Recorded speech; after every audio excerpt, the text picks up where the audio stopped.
Hopefully it's going live here in a second. I'm going to check X. We live? I guess we are live. It I didn't got the post on my. noti. I got the Yeah, noti from your account. Yeah. is it live? You see the posts? I see mentioned by Faded. Oh shit. Oh shit. Okay. Let me Yep, make we're sure there. the post. Yeah. StreamYard has been funky for me lately, so yeah, it acts weird at times.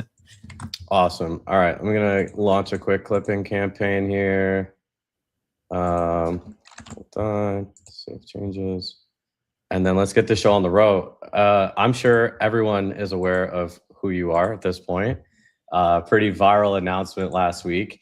If you don't know, I've actually sat down with Serpin, yeah. a little bit over a year ago today. And we talked everything Ethos. We talked kind of the vision for Ethos and what that would look like. And a lot of shit has changed in that time. From the social trading aspect to a pretty brutal bear market to what looks like could be an upcoming bull market. So out of anything in crypto, it's just off air. We were just talking a little bit, like you can price almost anything. Like attention is sort of priced, social reputation is kind of priced, but trust, right? I guess social reputation, like how do you price social reputation? And that's what I really want to dive into today, especially with all the upcoming stuff coming out from Ethos Network. First of all, just a little bit of an intro. How have you been? How's this last year been for you? What have you been focused on? Are you been more building? Are you trading at all? Any, kind of what have you been up to? Yeah, I mean, good question. It's been fun building in the bear market, I will say. It is probably one of the more challenging things as a builder to you watch people contribute less every day, or you watch people talk less about it, and then you release something and people get excited again, and so we've been on this kind of roller coaster of things as a builder for a while now. It's a good, it takes a lot of willpower, I would say, and I think that's why we feel really confident coming out on the other end of it. Yeah, maybe things are looking up. I'm personally more of a 4-cycle believer, and we're only at year 3. But yeah, it's been, earlier this year we shipped human verification, which was a big hit. So being able to show that you're a verified human just by having a video call like we're having now. And then various things yeah, we've started to kind of dabble in the social trading thesis ourselves. We shipped a Chrome extension, shows FOMO scores, like Ethos scores in FOMO. So really, yeah, we've been working on trying to just make Ethos really truly everywhere, even when there's not a lot of demand in the market at all for anything. So yeah. Wow, I didn't even know. So there's a Google Chrome extension. The Ethos Google Chrome extension works on FOMO web browser right now, like in the web app. Yeah, I did hear from the team that they might have changed something and it might have broken, but the idea is yeah, we want to put scores in front of people so that whenever you're trading, you're like, okay, is this guy someone I should trust, or do they have a history of pumping and dumping stuff? And it's been interesting. I'll say, I saw Cyrus went over to Pump Fun. He got signed with Pump Fun. And to me, someone like Cyrus, who's has an exceptional score on Ethos, those are the people you want trading on those platforms. Those are the people you want to follow, right? Not the people that are running around like chickens with their head cut off. So adding Ethos into the equation there, I think, is a really big thing that we've started to work on and ensure that people are thinking about that before following people on trades. No, it's insane. I honestly, the whole social trading thesis ties right back into the reputation layer, because at some point with enough people, I just saw FOMO hit 100,000 daily active traders, not just users, actual traders, a few days ago. And Se-Young was like, "Hey, we're gonna 100x that number." I'm not writing that off. Like, if things actually go crazy here, there really might be 10 million people. Like, how many people are on Robinhood or Venmo or Cash App, right? Like, it's probably million. I would assume millions. I would assume at least a mill or two on daily actives for sure. Yeah, I would assume Robinhood has at least 1 million daily active users. I would assume yeah, for sure, at least 1 million daily active. So to 10x that number, and this is essentially I don't want to say Robin Hood on steroids, but kind of, right? Because you have everything there. You have Right. perps, you have majors, you have micro caps, you have 10 to 20K shitters. You know, it's all in one sort of like jungle. And you know, it was interesting. I saw a little bit of backlash when Cyrus first joined Pump Fun, and people were like, "Oh man, he sold out for like 30 bands. Like, what the hell?" I'm like, first of all, if you got offered a pretty big deal, anyone would take it. I don't care. And it wasn't bad, right? It wasn't like he did anything wrong by doing so. Yeah, you would take it. Everyone would take it. And it's not like he's like pledging his allegiance to Pump Fun. He's just saying, I'm going to move money over there and trade. That's it. That's it. And from what I've seen and what I've observed, he's not even like going in and buying like 10K shitters and just rinsing his audience. He's actually trading macros on the Pump Fun app. Which is super cool, right? That's what I want to see. Like, as a non-trencher who gets like trolled on the timeline because they don't know who QWERTY is and stuff like that, like I'm constantly wanting to have this like medium to long-term thesis solution to this, instead of the like, okay, yeah, I held it for a few minutes or a day on average or whatever. Like, I want to see people that are like, hey, I was buying Bitcoin 3 weeks ago, 4 weeks ago, right? That's where I think there's a lot of interesting like people making cases around that and building thesis and then earning fees from sharing those calls. Like, it's pretty cool. I really like that. I just wish it was on a longer time frame. Obviously, yeah. I mean, I do think it has contributed to a little bit of a longer hold time in general, because I feel like some people are less apt to kind of like rinse and wash and repeat as quickly, at least. Especially if they have that reputation, right? Especially if they already have that reputation. They don't want to lose it as quickly. One thing I kind of just spur of the moment kind of just popped up for me, and you said like building through the bear. And I've been doing the same, and it's I would say it's really rewarding, but it's also kind of like I don't want to say it's easy, but in some aspects it's a little bit easier because there are less distractions. There's no crazy pre-sales happening. There's no 0 to 100, $200 million meme coins that are spawning overnight. You know, there's a lot less distractions going on. And I find that, especially when you're working with teams and you're managing teams, it's harder to get people like locked the fuck in. If like, you know, let's say if you have a team member that's working with you, right? And like, they know, hey, if I hit this, you know, 1 in 1,000 chance trade today, I can make 100K. Right. Like, how do you maintain that focus? You know, I would say obviously in your position, you're dedicated to this at this point more than just, obviously there's a financial outcome at some point, but you wouldn't have gone this far and this long if that was your only incentive. You would have burned out at some point. You would have been like, fuck it, I'm just going to start launching coins or trading or doing something else. So like, how do you deal with that? Like, how do you deal with all of these distractions now, especially with a team, I'm assuming, right? Like knowing that, hey, there's crazy opportunities happening every day. Yeah, I mean, fortunately or not fortunately, I'm not sure. None of the people on our team really trade. So we actually are mostly background from Web 2. And, you know, while we still can get perspective on what trading is like and they try stuff out, they're not like giga trenchers or anything like that. I would like to say that like the experience that all of us have, you know, pretty much everyone on the team has been working in Web 2 for over 10 years now. That allows us to have like vision and focus, I would say. Like, we aren't as likely to like fall into the trap that I used to fall into of like shiny object syndrome and there's a new meta, we should go chase it. Because Ethos has a really clear vision and mission that we all rally behind, I find it really easy to continue to rally the troops and show up every day and build the things that we want to build, because that problem hasn't gone away yet. No, it hasn't. It hasn't. So I guess having mission-focused team members, having mission-focused employees and people that are actually care about the things that they're building. You know, it's interesting you say that. Like, and I have decent relationships, not like the closest relationships in the world, but I have relationships with like a lot of the major exchanges in the world. And I know a lot of their employees, and a lot of them, it's the same thing. They're not trenching every day. They're focused on product. They're focused on like user experiences. They're kind of focused on like like as you mentioned, a little bit of a longer time frame. Mm-hmm. Right.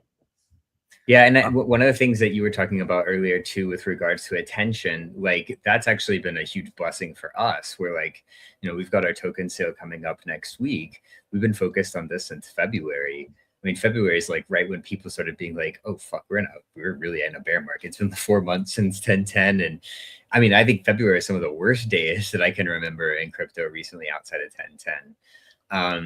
And when you have the ability to make that space for yourself as a team, it can be really powerful, because in a full bull market, stuff like ETHOS might not be as interesting as like, Gigacoin 9000. Like there's like 500 other things that you could be focused on, and they're very short term, and they really like capture attention. So like attention is very scarce when you're in a bull market. It tends to go towards the things that have less fundamentals. So we found that it has worked really well for us in talking with everyone along the like supply chain of launching a token. Like we have the ability to get their attention, even like an audit. We got our smart contracts audited. We had the first time we did it was in 2024 when the market was pretty hot, like mid 2024. We got a smart contract. We talked to some people that said it takes 6 months before they got to us. Every single one of those smart contract auditors was like, we can start next week. So there's not as much demand for those services out there anymore. And that gives us a lot more breathing room, because if you're in a situation where you're like, oh my God, I have to go with this like cut rate auditing service because no one has the ability to like participate. Like there is no participation from these big companies because they're all focused on something else. Like that gives you that breathing room. That gives you a lot more. You don't feel rushed. You don't feel like, I like the bear market personally, especially from a trading perspective, but because there's opportunity. And I would say it's for building as well too, right? Like for building, you can kind of get in contact with a lot more people. The cost of things start going down significantly from a marketing perspective as well too. That's what I spent a lot of my time in the bear market focusing. It was like, how do you solve cost efficiency within go-to-markets in crypto? Especially in the last bull market, you saw people getting paid multiple 6 figures for tweets. Right. That's crazy. It's crazy, man. Like the Commons example, Commons airdrop, we were just talking about off air a little bit. And one of the things with the Commons airdrop is like, I saw a lot of people crashing out on the timeline like, oh man, I grinded all weekend for like $30. And it's like, do you actually believe you deserved more? Like, what value did you contribute to the market? Like, you know what I mean? Like, it was like a marketing thing, right? Like the Commons, it ended up being paid to market their product effectively, and you got paid $30. Like, congrats, you tweeted about something, you got paid $30. Like, you could have got 0. Yeah, you could have got 0. Yeah. And some people, maybe they feel like they ruined their reputation by being over the top with Commons. I doubt it. I didn't see anyone like negatively get. Oh no, I saw some farmers get negative. Dude. Whenever there are financial incentives involved, there are people trying to lie, cheat, scam, steal. It gets crazy. I saw Discord, some Discord servers were like literally selling vouchers for hundreds of dollars. Yeah, people were doing it on ETHOS. Actually, they were selling their vouchers. Yeah, I mean, it's crazy. I would have been a seller in that situation too, right? Like, but the problem was I was at the bottom of the leaderboard. I was I got slashed to basically 0 at the bottom of the leaderboard because people are still mad at me for no ETHOS airdrop. So I want to follow back up on that. But one thing I do want to, because I think there's a lot of people who aren't aware of this. So I actually found Serpent 3 years ago, right before the bull market, actually during FriendTech. You had one of the most popular FriendTech rooms at the time. OX5F Capital. OX5F, yes. And your keys were selling for an ungodly, I think I paid ETH. I paid like an ETH or something, and I ended up flipping it or something, but it was crazy. And I'm like, dude, why are people buying this? Like, this is crazy. Money was just going crazy. I ended up buying it, and that's kind of when I first noticed you. And a lot of people don't know that we covered this last time we spoke over a year ago. Was the idea from ETHOS came from that, and now we're seeing a new layer, I guess, an evolution of SocialFi. So I guess like, what did you see then, and what do you see now, and like, what is the biggest gap that you still think is missing? Like, what actually inspired the creation of Ethos Mhm. from Friendtech? There's been a lot of people have left, and there's been a lot of new people have come in. I would say, honestly, probably a third of CT doesn't even know what Friendtech is anymore. Right. So like, what exactly did you see in that, right? And like, how did that inspire the What we built? couple, the couple years since then? I mean, well, like you have to remember Friendtech through the correct lens of everyone was farming Friendtech. Everyone wanted to own points so that they would get an airdrop. And what it required is people to cooperate. It was two people that like bought each other's keys, and they said, okay, we're both cooperating. We're not going to sell. Maybe your key goes up, maybe mine doesn't. It ended up being the first indication of implicit trust being put on the blockchain. So implicit trust meaning like, it wasn't me saying, I trust you. It was me saying, I trust you enough to buy your token or your key and think that you probably won't rug me. And I try to take that and say, wait, like this actually could solve a real problem. Like if you looked at the top of the leaderboard, it was only credible people. Like you can argue how credible Ansem is. He was at the top of the leaderboard because people bought his keys. And people like myself were able to get up there by, I wrote into my Friendtech room every day, all the time, shared what I was thinking and why I was thinking it, like this whole social trading thesis, right? And but I felt like, what if we could take that and solve it explicitly, meaning like you actually indicate who you trust on the blockchain. And so with Ethos, we basically built a bunch of different primitives, all the way from like a simple review to like putting money against your statement to like speculating on trust. And we've been able to really like expand on that idea greatly from, I mean, it was 2023 was Friendtech. So we're talking about, 3 years ago. 3 years ago. 3 years ago, dude. Yeah, which is insane. Yeah. And I mean, anyways, like that has taught us a lot. I really still feel very inspired by Friendtech. A lot of other people kind of tried to like make a Friendtech clone, and I think there's even one going around right now. You could argue that content coins were Friendtech clones, right? It was a bonding curve on people and content. We just decided to go all in on like, no, you explicitly state who you trust, and that creates value for other people.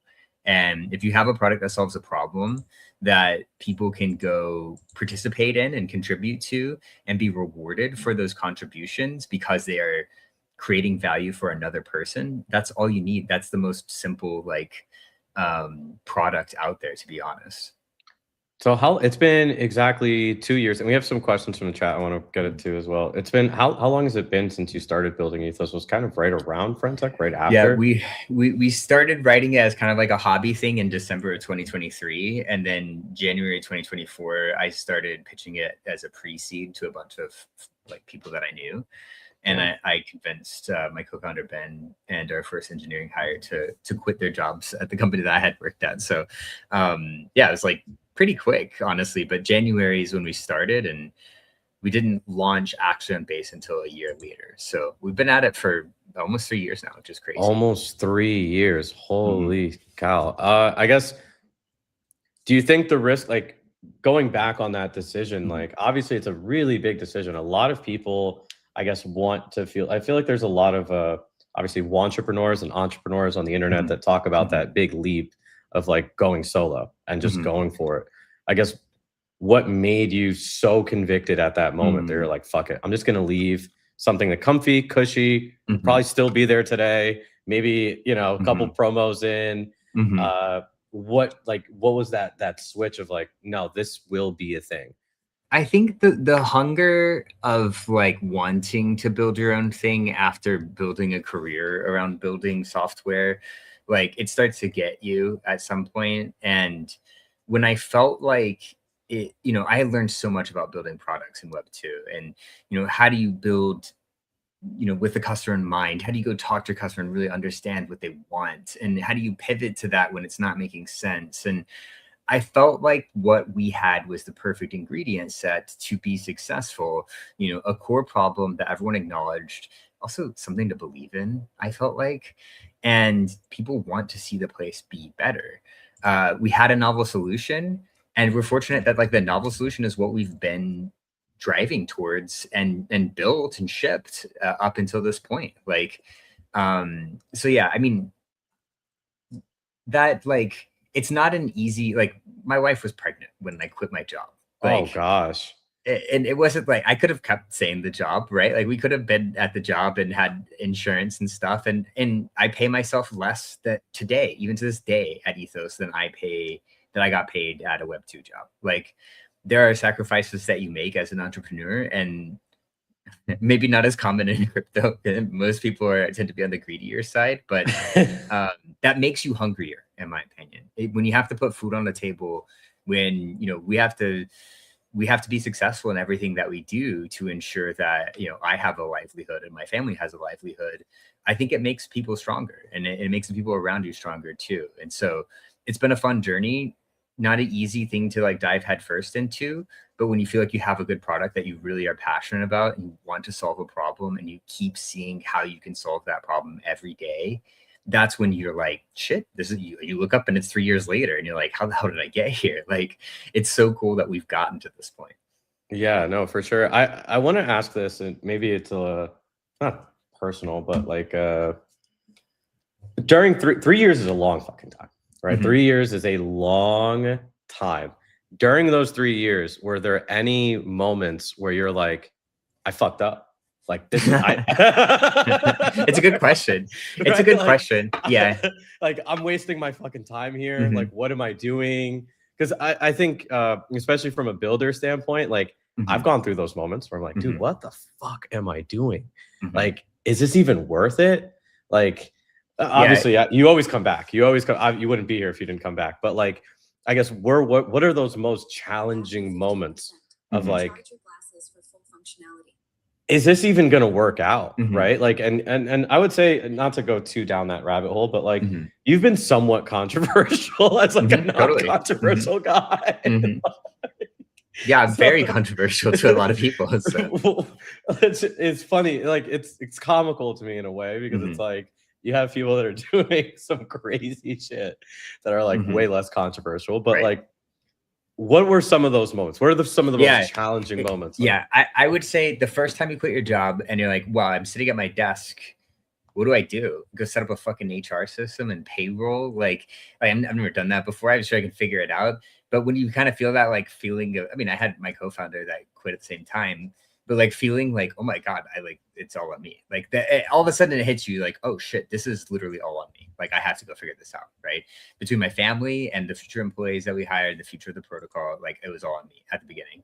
That was probably the hardest, to be honest, of just like, it didn't really question what I had done, but it definitely put me in the perspective of like, wow, I'm like alone on the island right now kind of thing, even though I wasn't. I would say the other times that it happens is really going to be, the times that it's the hardest is like fundraising. So like, we did an Echo round last year and we had Coinbase lead the round. And like, yeah, I mean, if all of the pieces of the puzzle didn't fit together properly between us having some success and, getting an intro to Coinbase team to even talk to in the first place, like a lot of the stuff might not have happened that way. And so it's definitely easy to get, like, you get rejected a lot, right? Like most people, like, when you're venture capital raising, they reject you. It's hard to get rejected like 9 times out of 10, but that's what it is. That's part of being an entrepreneur. The last part that I would say is before you have a product and you feel like the whole space is getting out in front of you. And so in 2024, when we started, we didn't actually launch on our test net until September of that year.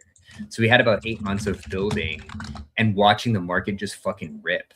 And you're like, oh my God, I don't want to get left behind. How do I go faster? How do we get it out there? I felt nervous about like, well, is someone else going to build this thing and we're not going to have a chance to go win the distribution game?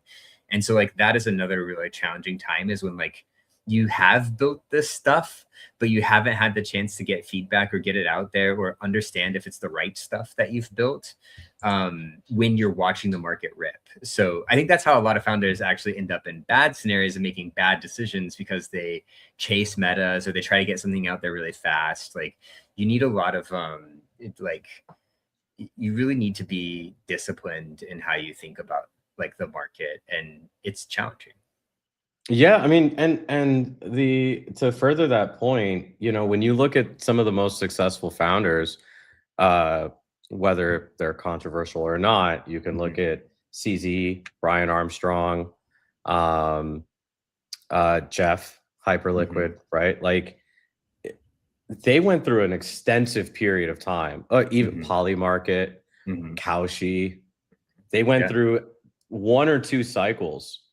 For most of them, 2 cycles where they were completely not in the picture. Like they were there, but like nobody cared. like they were there and people were like, all right, cool. Yeah, that's a cool thing. We'll look at that at some point. And then at some point it just like sense. rocket ship. Yeah. Like when you look at the Cauchy chart specifically, I think it was like for like a few years of just like nothing, just nothing. And then out of nowhere, it's everywhere. Now they're, you know, on NFL commercials, you know, you see them at World. You're like, I thought it was dead. I thought Cauchy was dead in 2024 before the election.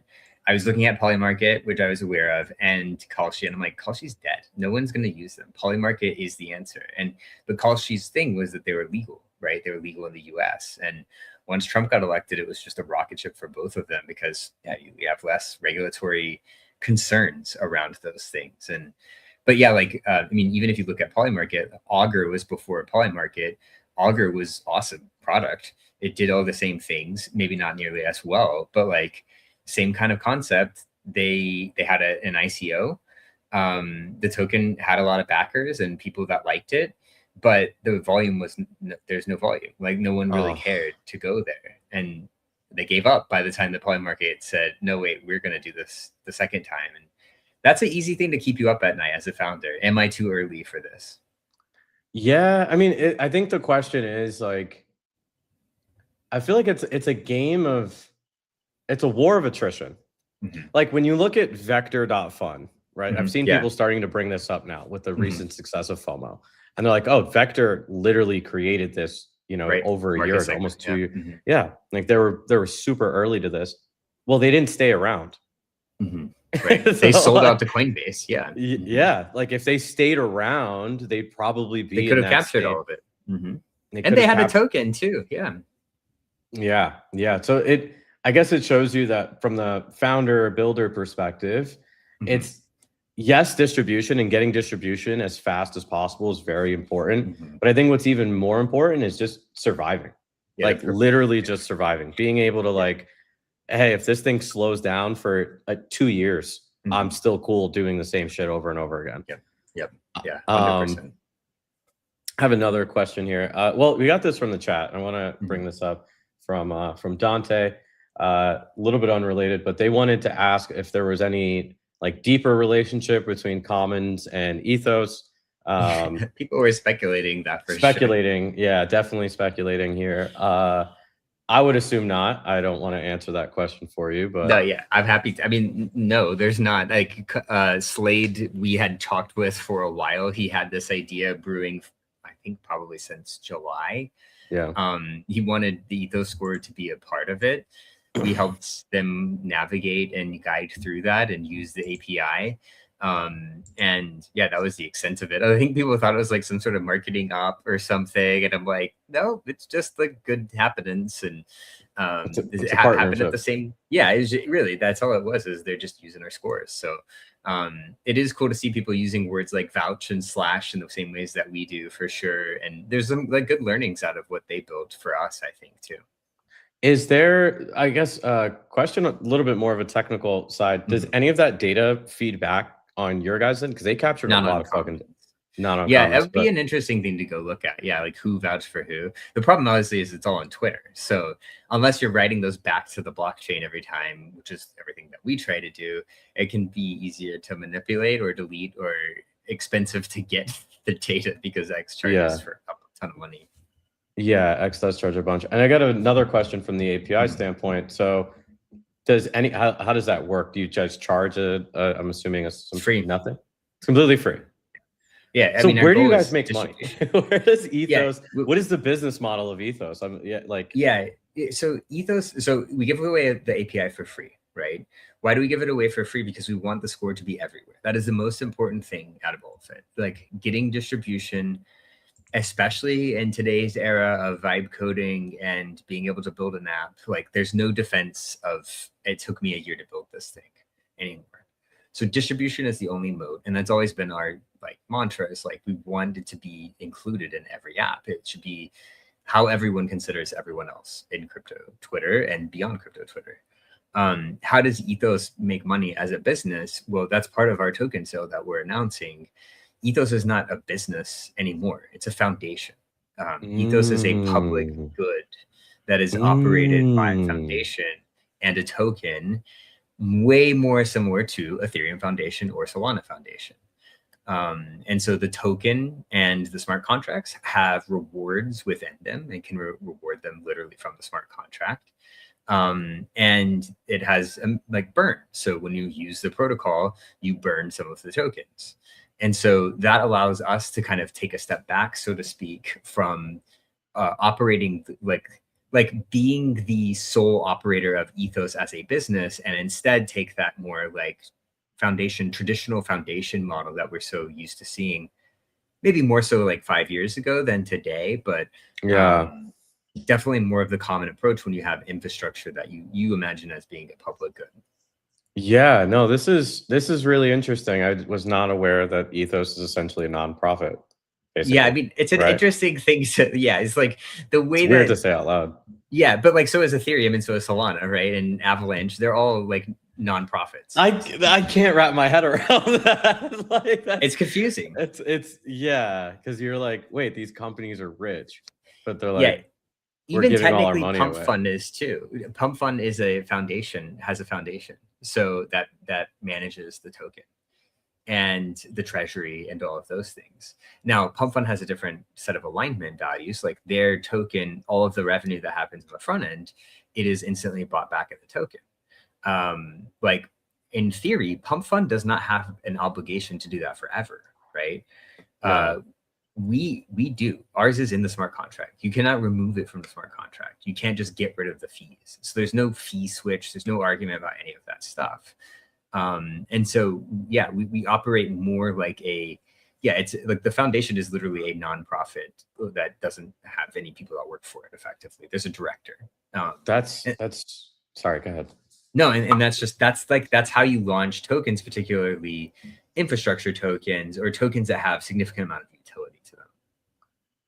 Super interesting, because if I'm wrapping my head around this correctly, Ethos is a public good, right? So the business model is the utility itself. You use the protocol, more people use it, more people buy it and are aligned with it.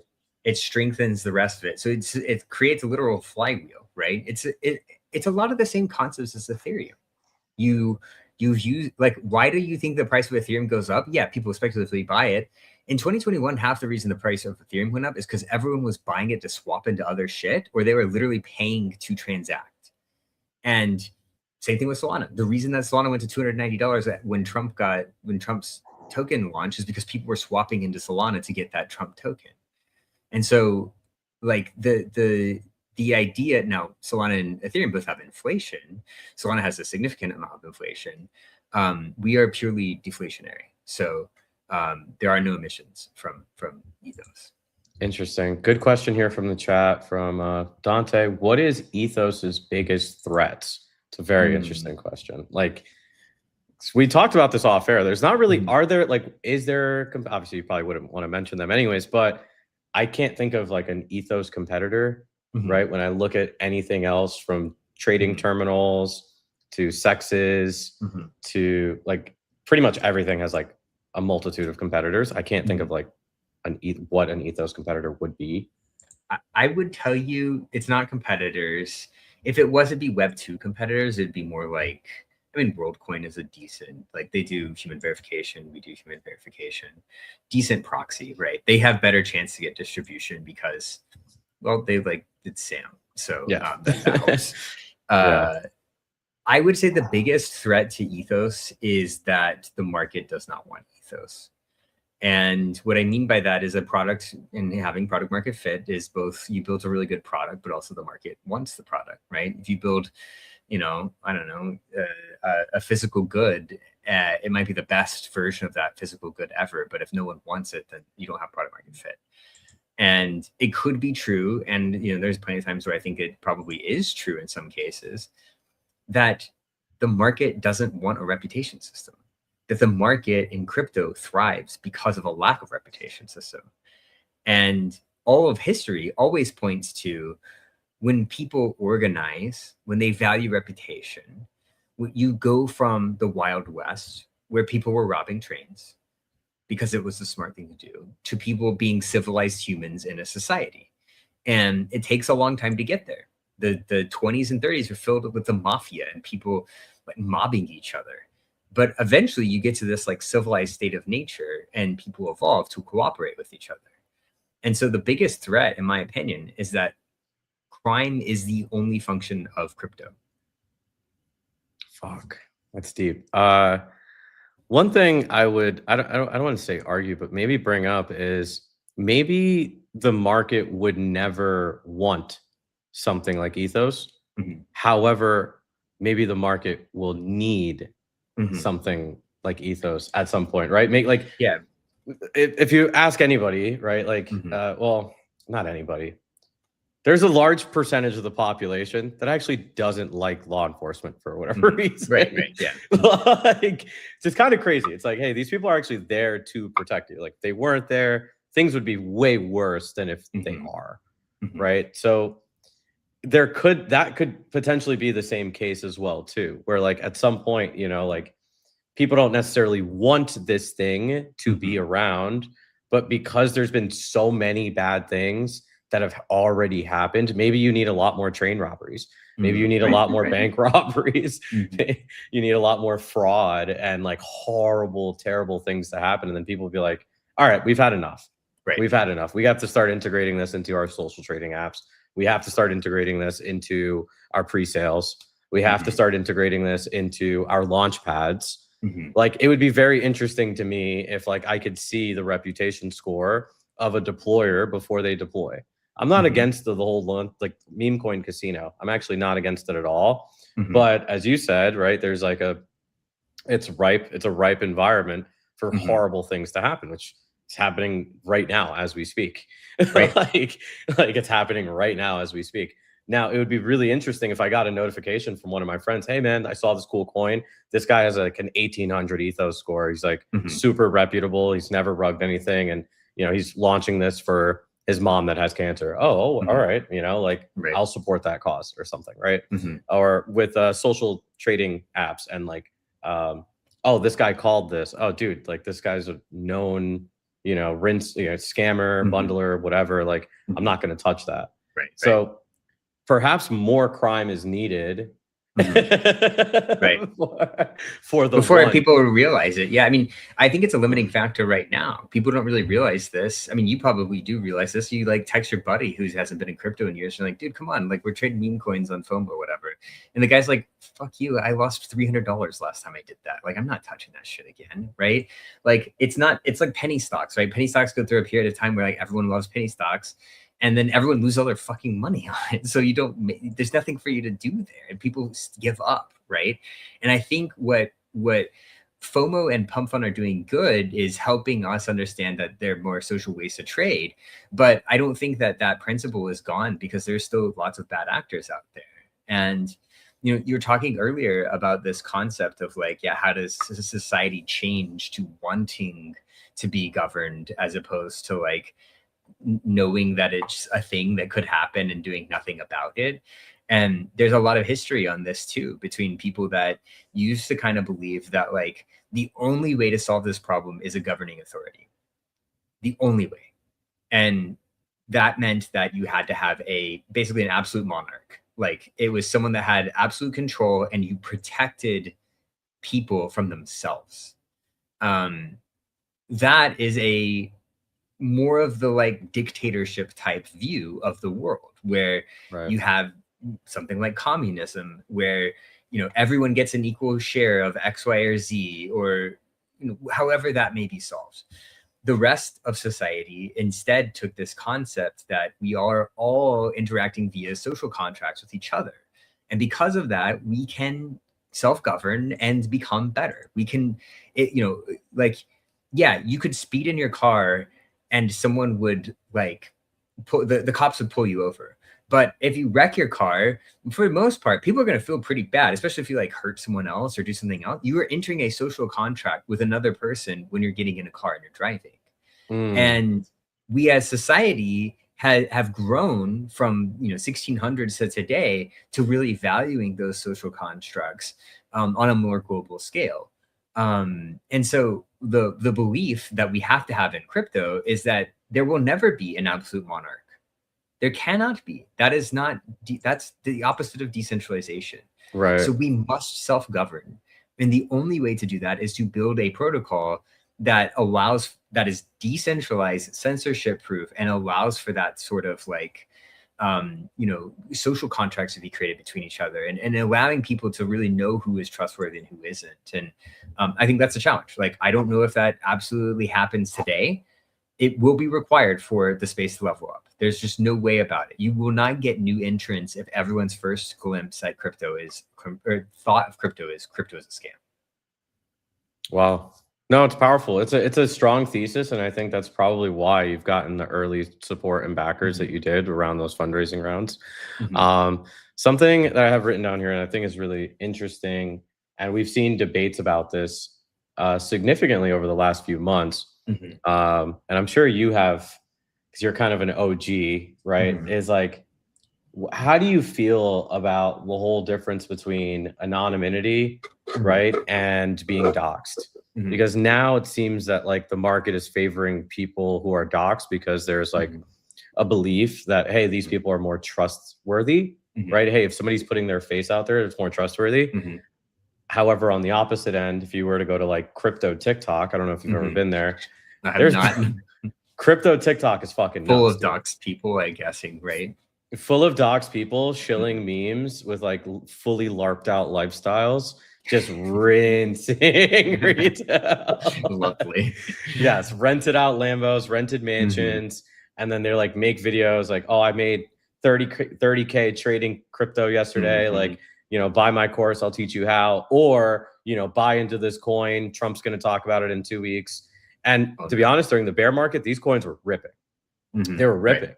Like that's how people were getting rinsed. They were going and doing like clipping and UGC campaigns on Instagram and TikTok to promote shitcoins. It's actually a very effective strategy. I'm kind of giving the playbook here, but it's a very effective strategy. And the whole thought is, oh, well, if there's a person talking about this, I could trust them. Right. And like the whole thing with crypto is like, oh, anons are like untrustworthy. Obviously, you are doxxed. I don't believe you were always doxxed, but like, how do you solve that problem? Like, is that a problem? Do you think at some point, fuck it, everybody should be doxxed? Like, there's nothing to hide here? Or I don't know. I guess kind of your overall thesis or ethos on that.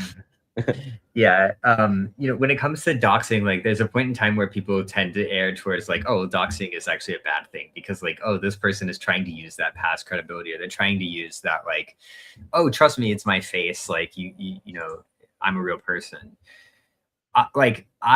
That happened a lot in like 2021. There would be people, I mean, like the celebrities come in, right? And they put their face out there. I believe that at a human level, we obviously all want to interact and engage with each other face to face. That is just a like desire that we have no matter what. We are always going to feel that way. And so when you see someone on the timeline that has their face out there, like Thread Guy, like everyone can picture Thread Guy in their head, right? Like you might be able to picture Pac-Man's avatar in your head from the Blast days, but like it's Pac-Man.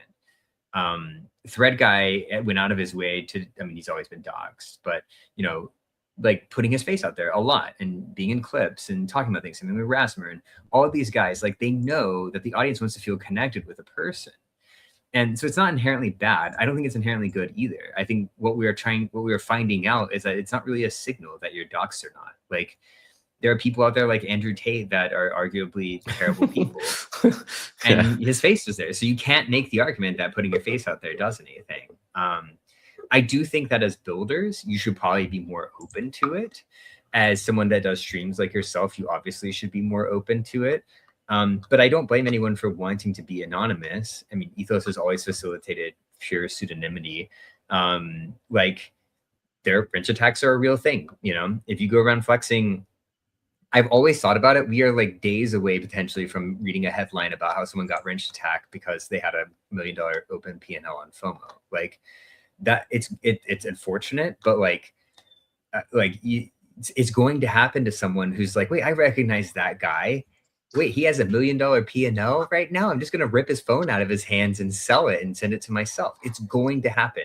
Or someone will make up that it happened. They'll say that happened when they did the full stack. But so there's risk involved. And I respect anyone that wants to retain that privacy.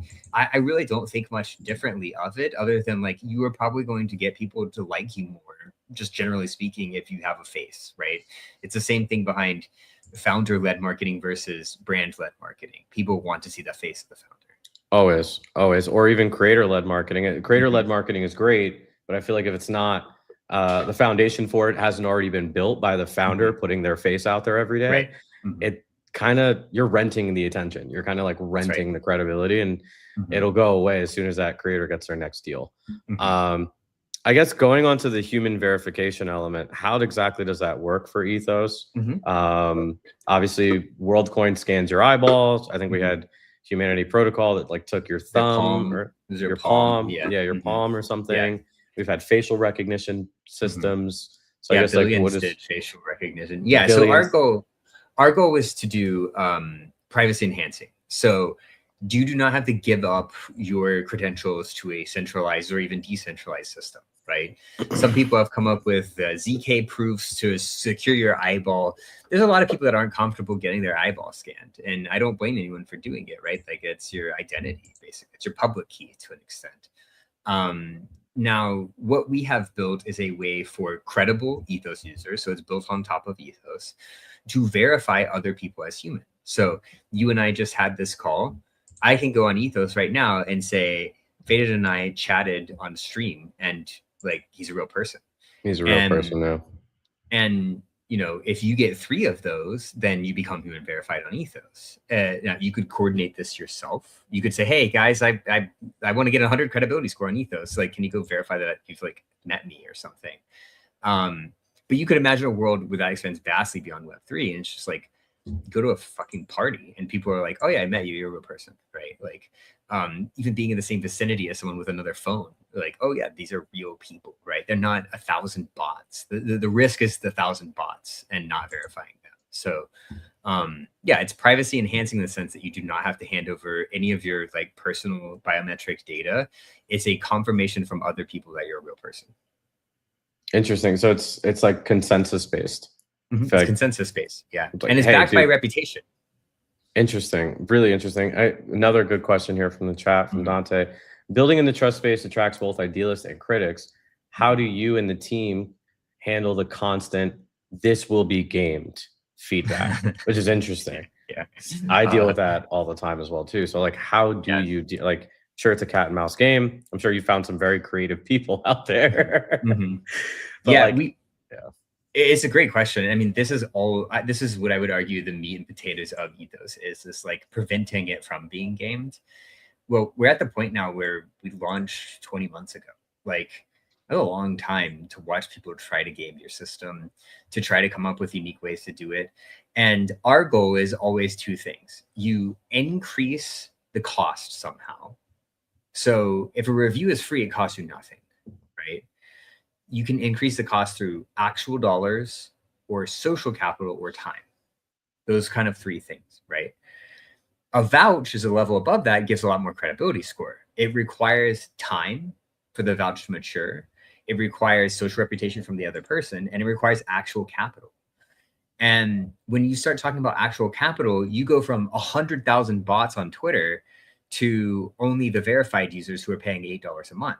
That's already an economic security thing that we see. The bots, if you took a bot farm that's 100,000 deep, that's just liking things on X, and suddenly you say Twitter is only available for people that pay premium, then you make that bot farm cost $8 million a month, right? Like Yeah. you're talking about making it insanely expensive. So they increase the cost of doing that. This is what we've done, and we've watched people game it. We invent this and they create something else. Like we found this huge issue with triangles, where people reviewing each other in triangles. A reviews B, who reviews C, who reviews A, to like get their score up. And like, okay, it's not really that hard to get rid of that, but like, cool, thank you for showing us that it's a weakness in it. Everything that can be gamed, which like it's crypto, will be gamed. That's right. But like our job is to make it as hard as possible. So we have some threads that we've written that talk about the like 30 different things that we evaluate to prevent gamification of it. But yeah, I like to think of it in terms of those levels of like free to like cost something, whether that be social capital, time, or actual capital. That's where we really build the defense of the system. So the true answer is, if it's going to be gamed, people are going to game it anyways. But if you make it painful and expensive, then the likeliness that they game it goes down significantly. You just make it harder, right? You just make it harder to game, and especially at scale, right?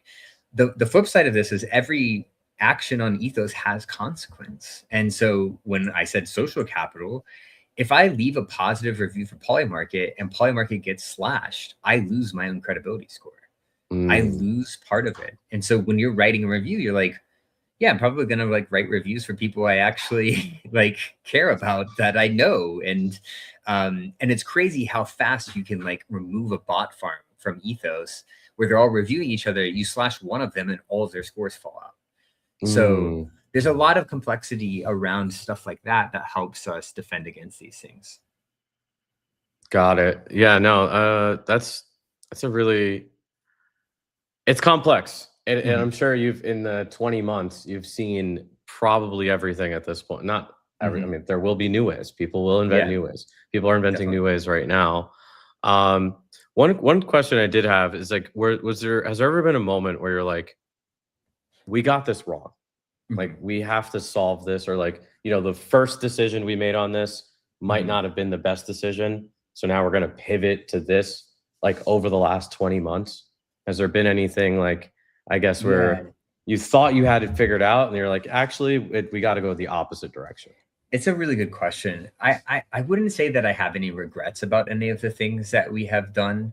There are definitely things that we shipped that we said, okay, that didn't work exactly like we thought it was.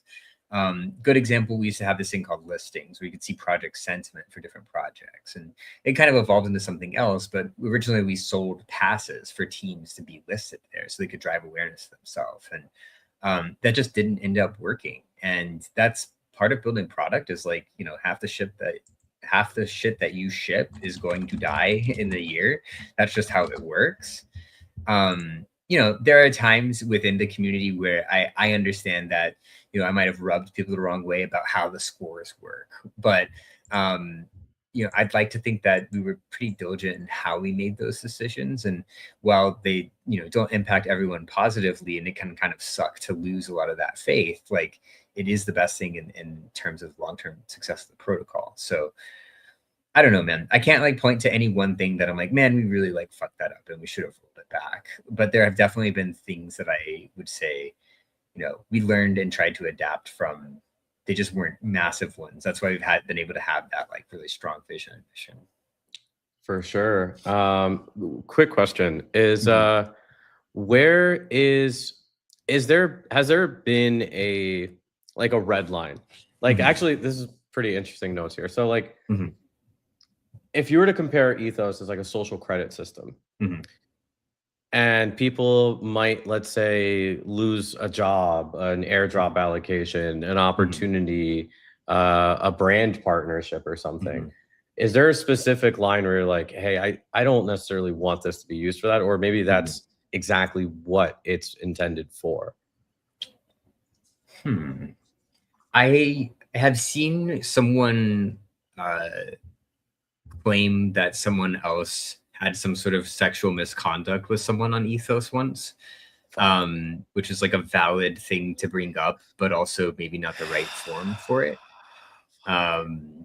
So those are the types of things that I feel like are interesting, but like, and we have to be very careful with, but Ethos is censorship proof. I can't remove that person wrote that on the blockchain. It's always going to be there. So yeah, I mean, I would say like when it gets to being very personal in something like that is when it's kind of like, ooh, yeah, I mean, I totally understand why you would use this product to call that person out. But like, there's nothing stopping me from allowing you to do that. And so it's something that we have to learn how to navigate around as well. Damn. That's crazy. Yeah. That's actually crazy. Now that was a while ago too. That's actually crazy when you think about it. Cause like people might bring up personal things. You're gonna, that's shit, dude. And it's only gonna get crazier. Yeah, I mean, another good example of this is when we first got started, everyone was asking about anonymous reviews. They just wanted to leave reviews for each other anonymously. And you're like, when we let that happen, it's like the shittiest like things that people say about each other. And it's like, no, you have to have your social capital on the line, right? It's something that you have to risk. When you say this thing about this person, now there's whistleblower thesis that you can go down and like whistleblowers should be protected because they don't want to like draw attention to themselves. And I get that, but I don't know that Ethos is trying to solve the problem of like true whistleblower activity on someone being a bad actor. Like when it comes to more things that are personal, like a sexual assault or something, right? Like that's not where we want to operate. Yeah, it makes sense. I think it's a really interesting thing to bring up because I think a lot of times, like, and I've heard this as well too, is like, maybe you have someone within a certain position of power or authority, and this applies in the real world. This is not like a crypto thing. This is like the real world thing, right? And people might be too afraid to like speak up or say something or criticize that person. Except almost always, I would like to believe, I don't think it always happens, but at some point people have enough, right? At some point a line gets crossed and like a consensus is reached amongst enough people. They say, all right, this guy's actually a really shitty person. And I don't give a shit if like I lose opportunities because of this. Like, I'm just going to go out there and say it. So it's an interesting thing is that like, I think Ethos can solve a lot, but that particular thing is like, that's a human problem at like, even world governments, thousands of years of us governing each other has not been able to solve. In fact, it'll probably just make it a little bit more transparent in a way and immutable. But it's interesting. Yeah, that again, it's just a tough thing of like, well, you build something that's an open protocol, you don't get to dictate how people use it. And you build Ethereum, like maybe Vitalik does like, Tornado Cash, but Tornado Cash got sanctioned and shut down and people went to prison over it, and Ethereum enabled that. And so it is an interesting one. We haven't had to go too far down that route yet, fortunately. That's good. Last thing here, and then we'll probably wrap it up, but it's token related. It's not like going too deep into the token, but as far as like the actual mechanics for the pre-sale, I'm sure a lot of people are going to be interested in this. There is a not price guarantee, but your downside is protected. What exactly is a price guarantee? Yeah. Like, is it literally? Okay, I didn't want to put that language out there, but no, it is. Yeah. How exactly does that work? So we have our sale coming up next week for the token. We talked about how it's used within the entire ecosystem, and we have the site sale.ethos.network if you want to go learn more about it. The way that the price guarantee works, which the price guarantee seems to be the thing that is really sticky with people. It's like, wow, you're protecting our downside. We believe that if you take the token that we are selling you and you put it into the product, meaning you go vouch for people, that you are helping the network and we want to help you to protect your downside. So if at any point during the first year, you say, oh, actually, this isn't for me, or, oh, the price is below 85% of whatever I paid, you can come to the foundation and we will buy your tokens back at 85 cents on the dollar. So it's a way to help people build confidence that, they're not going to participate in an ICO or a token sale where you look up in 6 months and it's worth nothing. We want people to feel confident in in participating in this. And so, yeah, that's like where it kind of came from. It really, honestly, it helps the protocol first, but then also, really helps consumers too. Interesting. Yeah, this is sick. So literally the biggest downside is 15%. That's right. Yeah. Now, if the auction goes to 75 million FDV, it starts at 1, by the way. If it goes to 75 million, then it turns up to a 90% price guarantee. Oh shit. Wow. Really, really cool. And I guess what is the actual steps and process of you just register and you get notified? Are there any requirements? Do you have to be of a certain country or you have to KYC? It is powered by Sonar. So Sonar is Coinbase's auction platform that allows us to extend that functionality to our users. You do have to KYC, so you have to share your credentials with Sonar. But beyond that, there are very few restrictions around the sale. If you're familiar with some of the other sales that have happened, they will often lock up US investors, or they will require accredited investor status. In our case, that's not the case for us. So it's pretty open. The minimum bid is $100, and it should be a pretty fun and exciting auction, I think. Really sick. This website is sick, by the way, as well. Thanks. Too. Like this thing is sick. Okay, cool, dude. So 85% price guarantee. Is there a max for the raise? It's like 99 million FDV is the max. So yeah, we're starting at 1 million and we're going all the way to 99 million. Wow. Sick. Super sick. Yeah. And if you have questions, you can always ask. See that like black chat bar at the bottom? I saw that. Oh, let me pull it back. Yeah. I want to show that. That is sick. I actually like that from like a design standpoint. It knows everything sick about ETHOS. So if about the sale, about everything. So if you have questions, you can literally click any of those and bro, look at this. Look at this. Yeah. Oh man, that's sick. Yeah, I just got it on my phone too. See, I just saw. So there you go. Oh, you get notified when it? Yeah, because like I can step in and help out too if it's not making sense. Yeah, bro, this is sick. This is sick. Yeah, this is sick. This is really, really cool. So 5 days, 5 more days. Yeah, 5 days. It's September 1st, and it's through September 4th. So basically next Tuesday to Friday. Really, really cool, man. Well, I'm excited for it. Answered my questions really well. I did not realize like the 85% price guarantee is actually a guarantee. Guaranteed. Yeah, we will buy the tokens guaranteed. Back from you. We will buy the tokens. Wow. Coinbase venture backed, and really, really sick. And if it hits a certain FDV target, 90% buyback option, this is really damn cool. Thanks. This is really damn cool. We tried to put as much as we could into the sale to make sure like consumers were aligned, to make sure that people had confidence in participating, to designing a token that has function and utility within our new set of smart contracts. Like we tried to be as thoughtful as we could. And interestingly, the social trading thesis maps back to this, where you will be able to see who bid, and you'll be able to see what they bid, and people that are near you, what they're bidding and stuff like that. So it'll be a big part of the sale once it goes live. No way. So people will see like the social features of other accounts? Basically, you'll be able to see like, okay, Serpent bid on it, and here's what his bid was. Because the way that we're doing it is we're incentivizing contributors to bid themselves with their actual Ethos profile. So when you bid from Ethos profile, we'll know exactly who you are. And yeah, the content doesn't show itself right now because it's not live, but you'll see a ticker at the top with people that have bid recently, and as the bidding is going on, you'll actually see people that that have bid. Maybe they wrote you an Ethos review, or you wrote them something, and then there will be a leaderboard. And people can still opt out of that, right? They can use a different wallet, but we're definitely we have heavily encouraged people to have Ethos profiles in order to do this.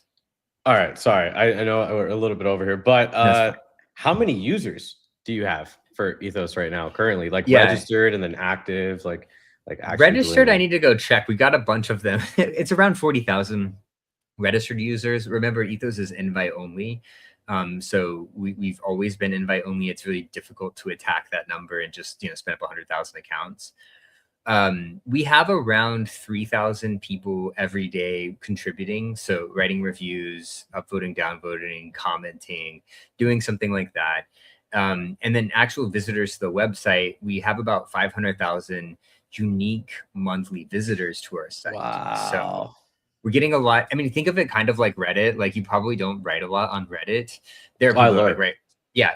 Like 90%. The whole rule is like 90% of people work. So we're kind of seeing that math of like daily people, weekly people, and then monthly visitors. And it lines up pretty well to that. All right, one more thing.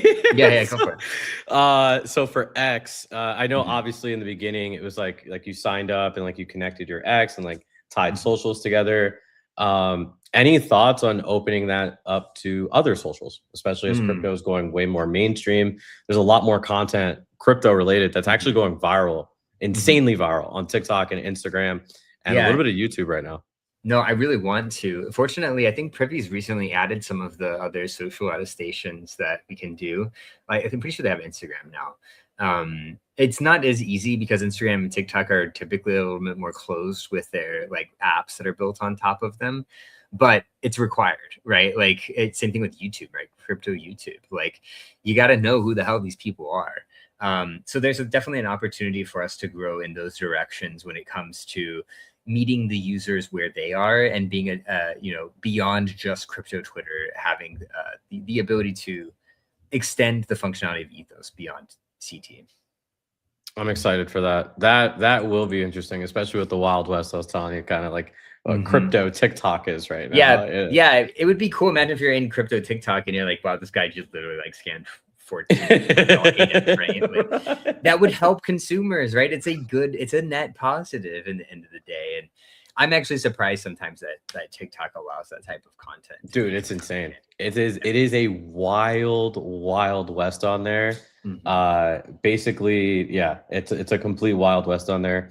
And a lot of development dev teams, I don't even call them that, deployers are basically using that as like a exit liquidity ramp because it's easy. It's easy. It's actually pretty easy to. Enough people on CT have been scammed where they're like, all right, I'm not going for this anymore. But if they go to TikTok, they use make retail. a quick narrative. Yeah. They use UGC and clipping, bro. Honestly. Yeah, it's crazy. I mean, you could argue that the problem is getting worse there. And again, it concerns me because those people, it's one thing if you're like, it's a poly market and you're like, okay, I'm betting on a game or I'm betting on an outcome. And like, yeah, I was wrong. Right. But when it's like the boogeyman behind and you don't know why the hell the like coin is going up or down, and actually it's like this bundled deployer, like, you never want to come back to that. You never feel like it's fair. You play casino games because you know that they are fair.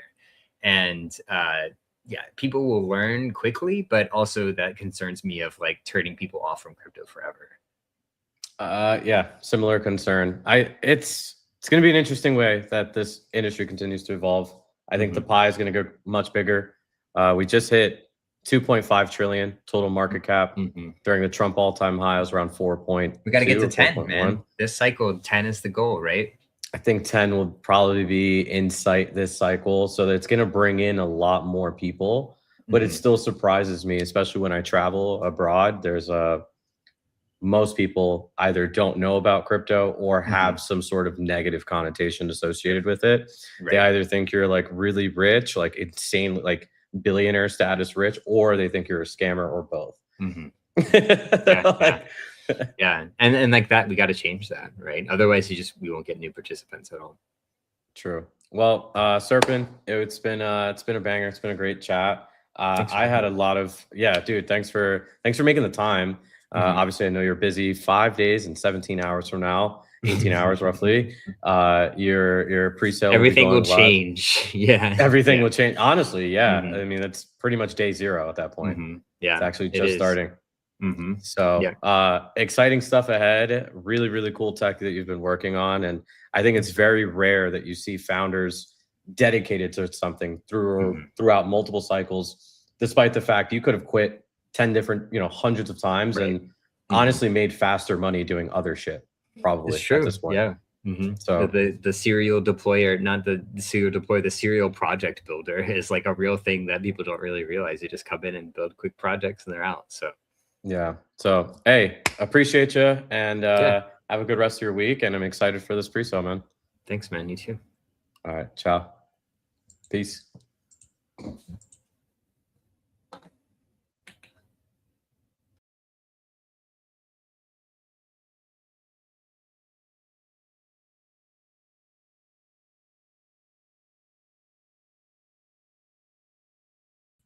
Yo, I forgot to end the stream. That's crazy. All right. Ciao.